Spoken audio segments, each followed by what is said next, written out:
This is Ryan Watches a Movie, where we get our friend Ryan to watch a movie and tell us what he thought. Going balls out in the lumberyard. Watching the Grunion Pro Magi. Uh, If you're listening to this, don't even waste your time. Hello, welcome to Ryan Watches a Movie. This is episode number 188. My name's Adam Patterson. With me today, we're joined by Kevin Rakestraw. How you doing there, Kevin? Pretty good. We're also joined by Ryan Holes. How are you? Right. As you're listening to this, Ryan is in Disney World right now. How are those rides treating you? They're wonderful. You getting on Pirates of the Caribbean, going to Epcot? You going to Epcot? Yes. Nice. Are you hitting all three of the parks? Or just... I believe it's all three. Cool. I went there right before I moved up here to New York, so you'll have to let me know your experiences, because I saw a lot of the new stuff that's there. Well, Still fun, still great park. I'm staying in somewhere in Disney World. Oh, so are you? I'm guessing we're going to all three. So you're staying at one of the resorts in the park. You'll have to let me know which one. The New Orleans. I've been to that one. That's a good one.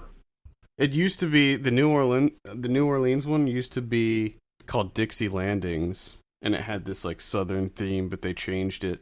And now there's like two of them that are kind of New Orleans themed. So, yeah, it's pretty cool. What movie did we have you watch this week? Enter the Void. Enter the Void. We picked this in honor of Love coming out this week. It's directed by Gaspar Noe. Is that how you pronounce his last name, Kevin? Sure. Okay. I never heard it. I don't know how to pronounce it, so. I have a synopsis here. A U.S. drug dealer living in Tokyo is betrayed by his best friend and killed in a drug deal. His soul, observing the repercussions of his death, seeks resurrection. This stars Nathaniel Brown and Paz de la Huerta. Now, Ryan, why don't you tell us a little bit about Enter the Void? Well, let me start off by saying this movie needs, like video games have the seizure warning. This movie needs that too. Because there are many flashing lights. Lots of strobes. And that could give me a headache a few times. No. And it almost made me turn the movie off a few times also. Because I just wasn't into it, and I was getting a headache too. So you soldiered through it like a professional. Yeah. Like the goddamn professional you are, Ryan. I try. Oh, man. So anyway, this guy and his sister are living in Tokyo because you find out their parents split up, and the two kids were placed in different orphanages, but they made a pact to always be together. So the brother moves to Japan and eventually gets enough money saved to buy his sister a plane ticket. And she comes out there, and it turns out he's a drug dealer. And I'm not sure if I've ever heard the word DMT and the word GHB more in my life than I didn't watch it. That's all they talk about. Constantly. So anyway, there's many weird things that happen in this movie. I'll try to remember some of them. But this guy, because he's a drug dealer, and he goes to deliver someone drugs, and when he gets there, he finds out this friend betrayed him and actually called the cops. So the cops come, and he runs into the bathroom to flush everything down the toilet and tells the cops that he has a gun. So they shoot him through the bathroom door. Ooh. And then you kind of see his body dying and like floating above, watching everything else that happened. And the whole scene replays again in a different person's perspective.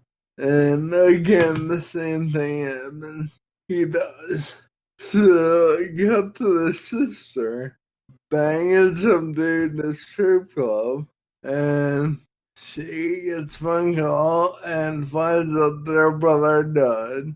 And she then gets pregnant and gets to get it taken care of.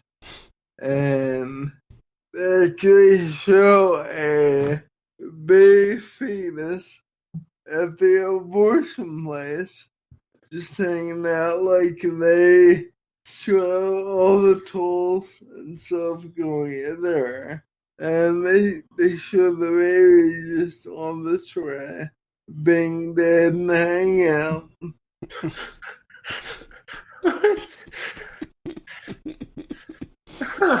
Being dead and hanging out.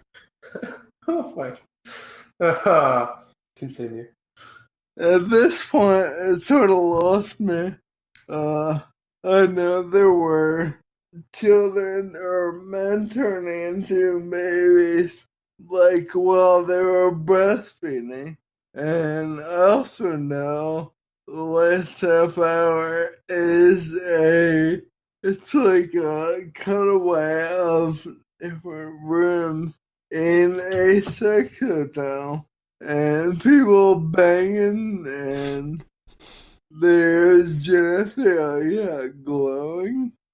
And I'm really not sure what that means. And there's also a scene where we were doing it, and it's like a POV of the dick.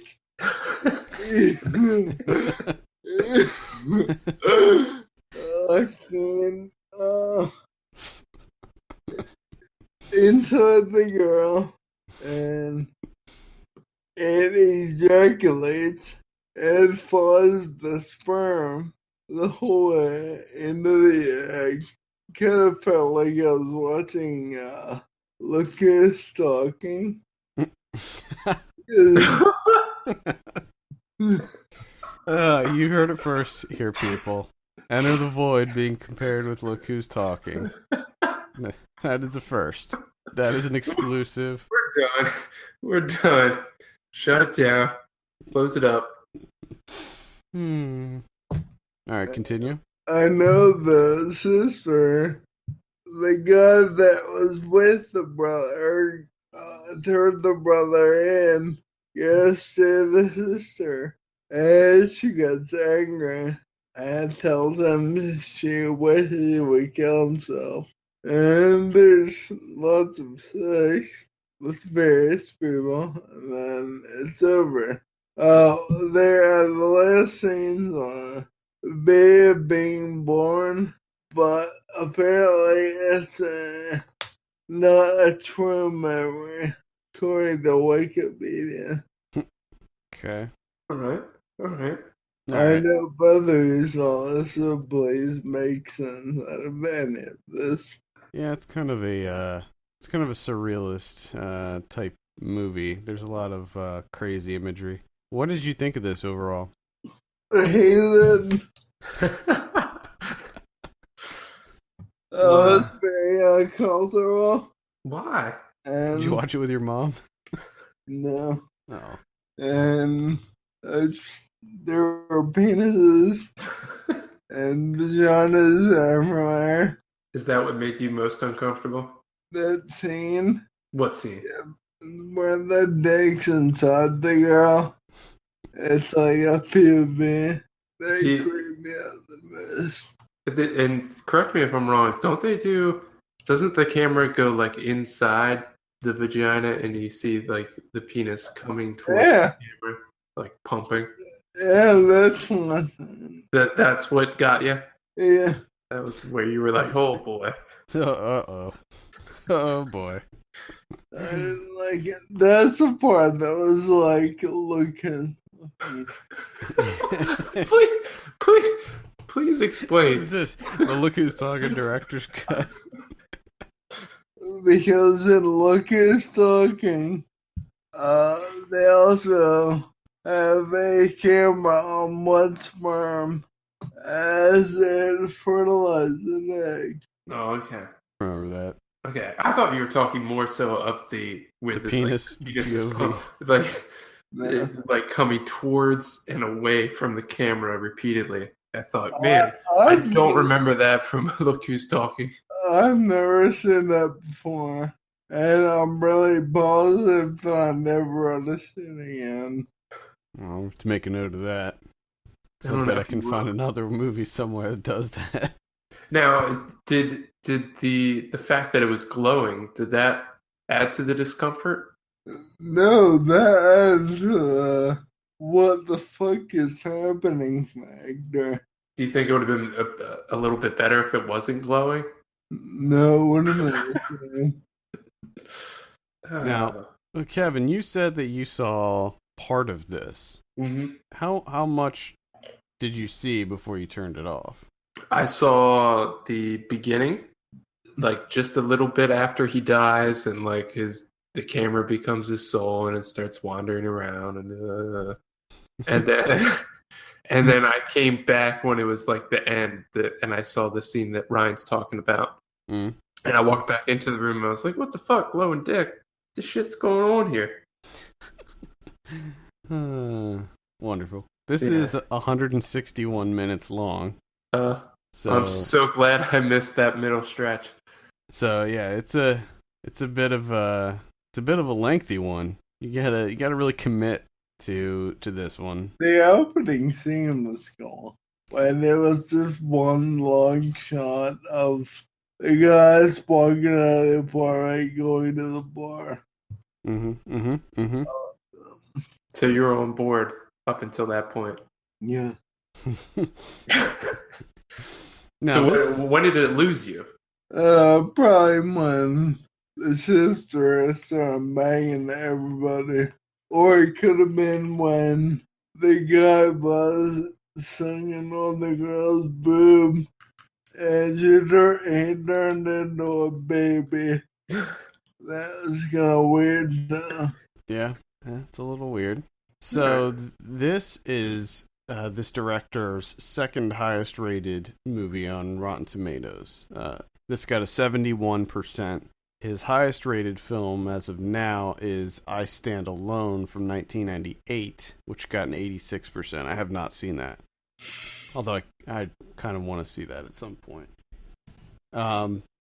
Let's just go ahead and start talking about Gaspar Noe, because there's a lot of stuff, and there's certain things, certain tropes that he likes to use that are in this movie that we can talk about that are kind of his signature. And one of the big things is that his movies are usually they're edgy, they're a little tough to watch, but they're gorgeous. I mean, I guess I can't really say because I've only seen 2 of his movies, so I can't really say for sure. But the 2 that I have seen have been absolutely gorgeous, even though I did not like Enter the Void at all. I could barely stand it.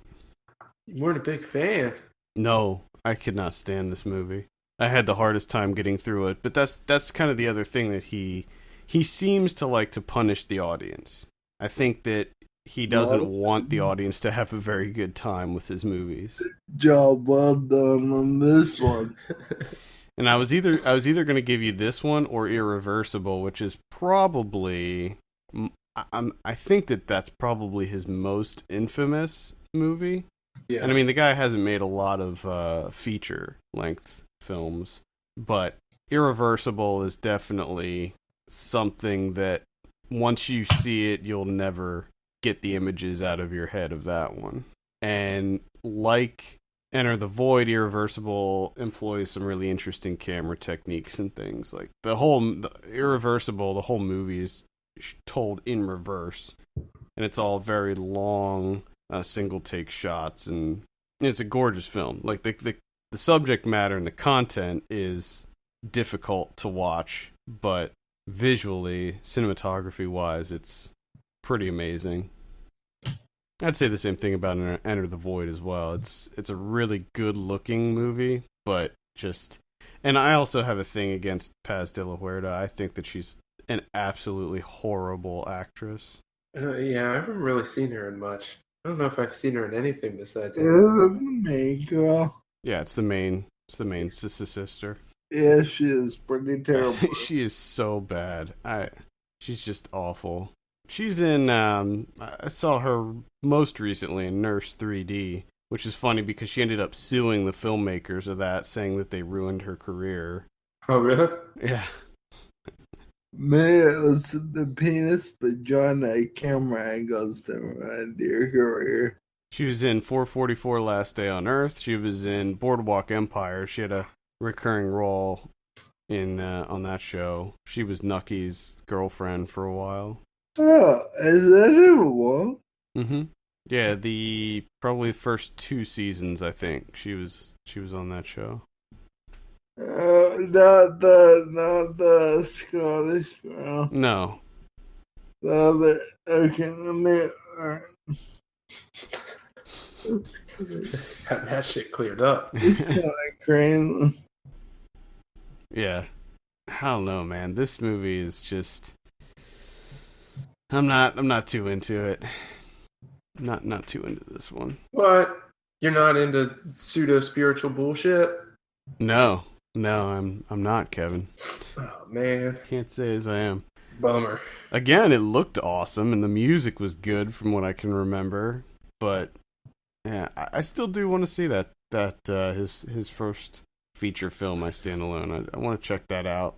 Yeah, that is pretty good. The only other movies that he did other than Love, which is coming out this week, is he did a lot of segments on movies, like anthology type movies, and he did a whole bunch of short films. There was a film called Districted, which was a compilation of erotic films, and he did a segment called We Fuck Alone. There you go. Yeah. He did a segment in that 7 Days in Havana film, which was another anthology. That's pretty much it. Still relatively new. I would say he's a relatively new director, but he's like one of these guys. He's been around for a while, since the 80s, but he's one of these directors where he really takes his time with his movies. I mean, he only has, what, 4?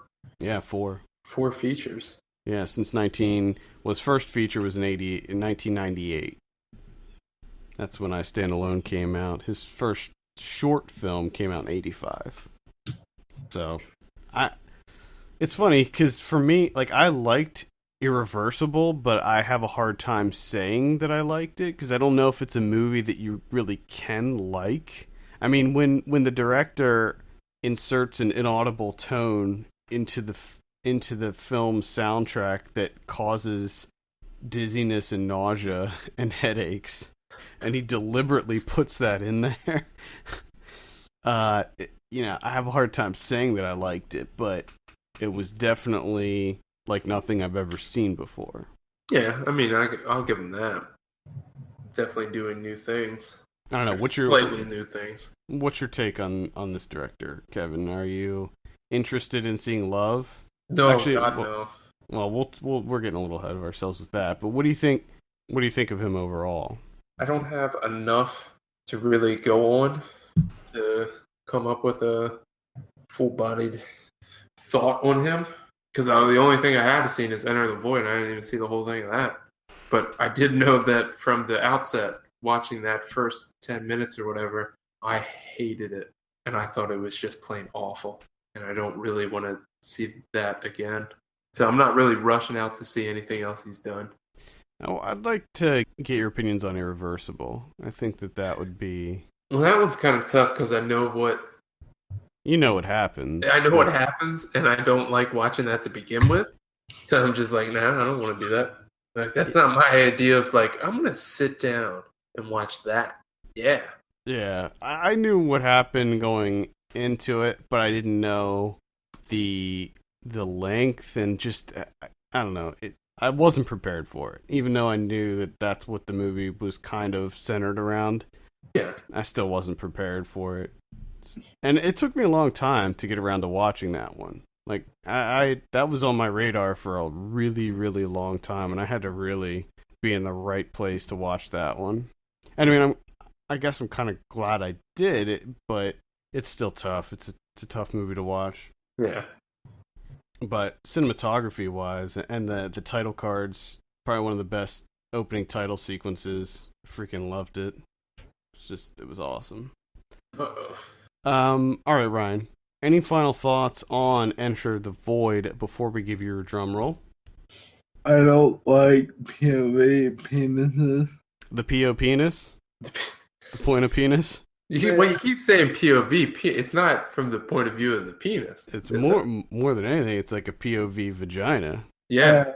Then I don't like that. You don't like the POV vagina? POVV.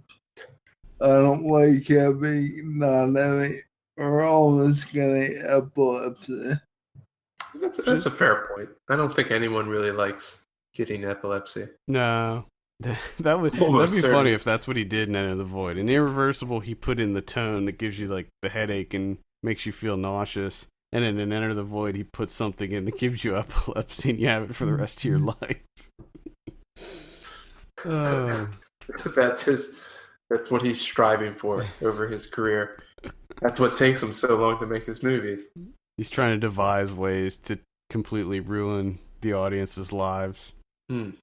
He's definitely one of these kind of... I would compare him to maybe like a Harmony Korine or a Lars von Trier, where he's definitely trying to push the controversy angle, especially with love. I mean, holy crap. Yeah. That's like taking it to a whole other level. But we'll talk about that in just a second. Ryan, let's go ahead and give your drum roll here. What are you giving Enter the Void? 1. That is a 1. I Flat 1 out of 10. have one quick question about the POVV. I want to come back to that real quick. What were your thoughts on the effects of the glowing penis and stuff? How's the effects work? I didn't understand why anything was glowing. And it took me a minute to figure out what was glowing. That's the life force, man. You can only see that from the spiritual I world. also really hated the fetus. The aborted fetus. That was just hanging out. Yeah, that is not cool. It's a very odd way of putting it.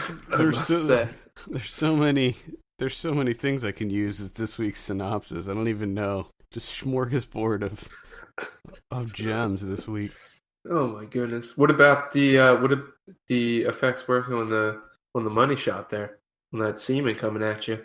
I hated that even more. Did you fall out of your chair?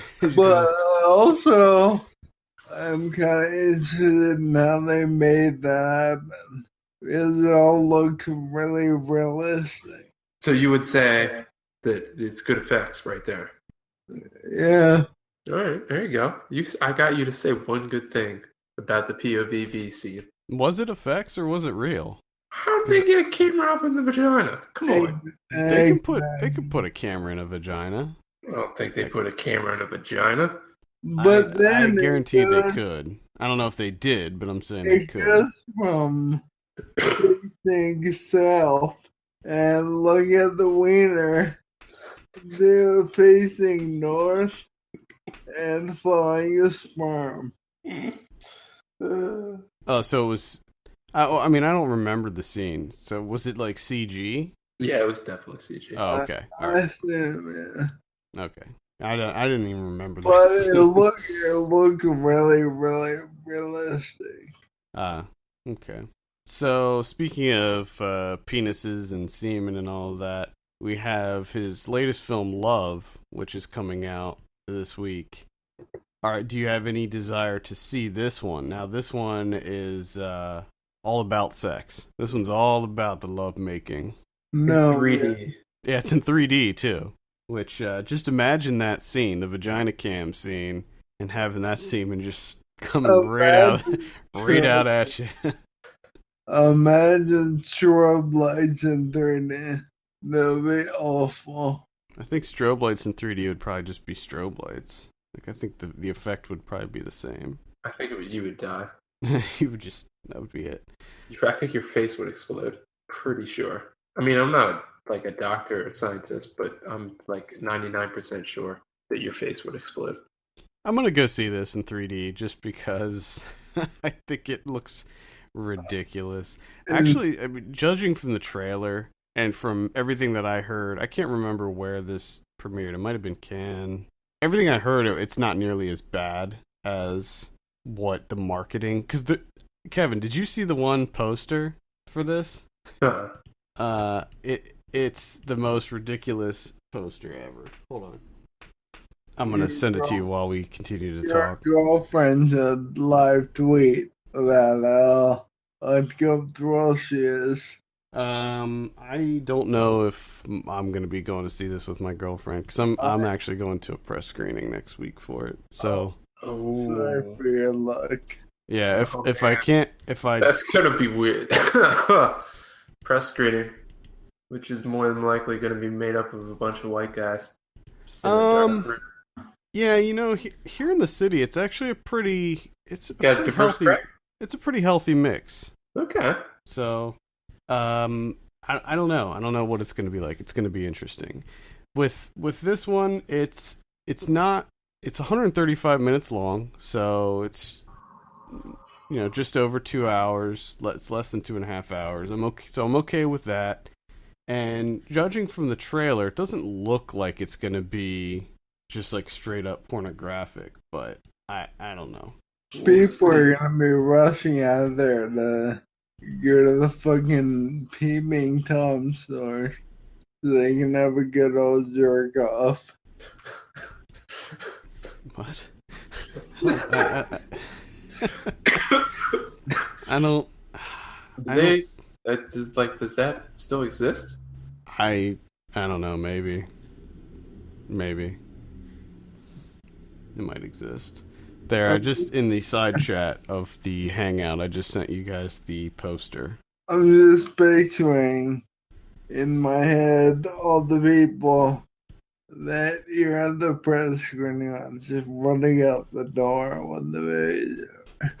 It would be funny if the movie was so erotic that it caused other critics to just start furiously masturbating in the press screening. Like no one could help themselves. Do you guys see that poster? I just I got to do all sorts of things. It's asking me to request access from myself. This is ridiculous. All right, well, just Google. I don't understand. You could just Google "love film poster." Now, for those of you listening, it is not safe for work. So just type in "love film poster." Do like a Google image search. And you'll see, if you scroll down, you'll see the one that I'm talking about. You can't miss it. All right. Well, let's see here. I love that I'm getting a lot for Love Happens. P.S. I love you. And Ryan, you should also check it out because I think you'll be into it. Yeah, I'm not seeing. Oh, okay. There you go. There it is. Ryan, do you see it? No. It's a little ways down there, next to the Dirty Love. Yeah, it's next to Dirty Love. Oh. Does that mean you see it?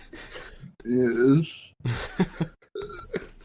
So I'm just gonna describe it really quickly for those of you that don't want to look it up, and I wouldn't say probably don't look it up, but it is one of the posters for this movie is you see a naked breast in the background. And then a hand that is gently cupping a penis that has semen everywhere. And all over the place. Ejaculating onto it's everywhere. I mean, it's disgusting, actually. And that's one of the posters. Why are these people not making porn?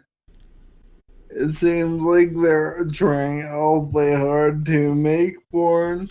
But not quite be a creative porn. Make an artistic porn. Yeah, I don't know. This is a film that explores sexuality, so maybe it's one of those that blurs the lines between art and porn. I mean, it is a very thin line.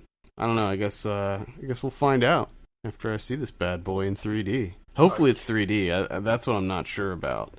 Is if the press screening is going to be in 3D. Where Steven shoots at you and it's in 3D. Oh, I'm sure. I'm pretty sure that's the only reason he made it 3D. Yeah, because I'm not sure. Because it was probably he was probably thinking back to the Enter the Void scene, and he was like, "Damn, that would have been awesome if it just shot out the screen." Yeah, and it looked like it was coming at you. How can I do that? And then someone was like, "Gaspar, dude." Dude, like ducking, trying not to like. Yeah.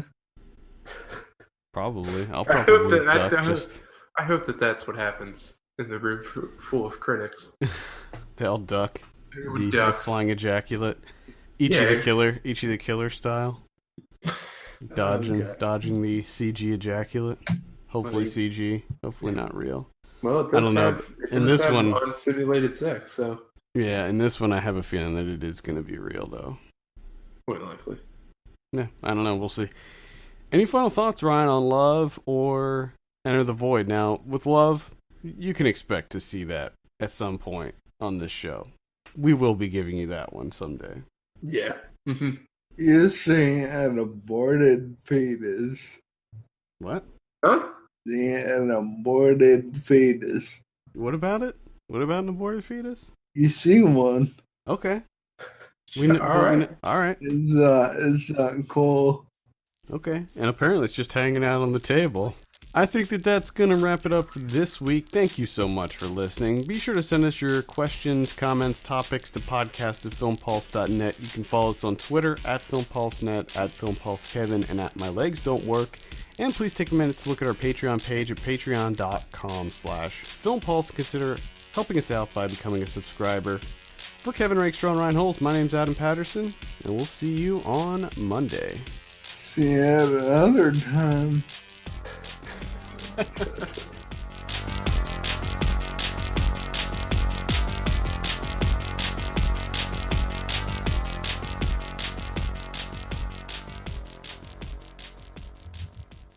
Just chilling.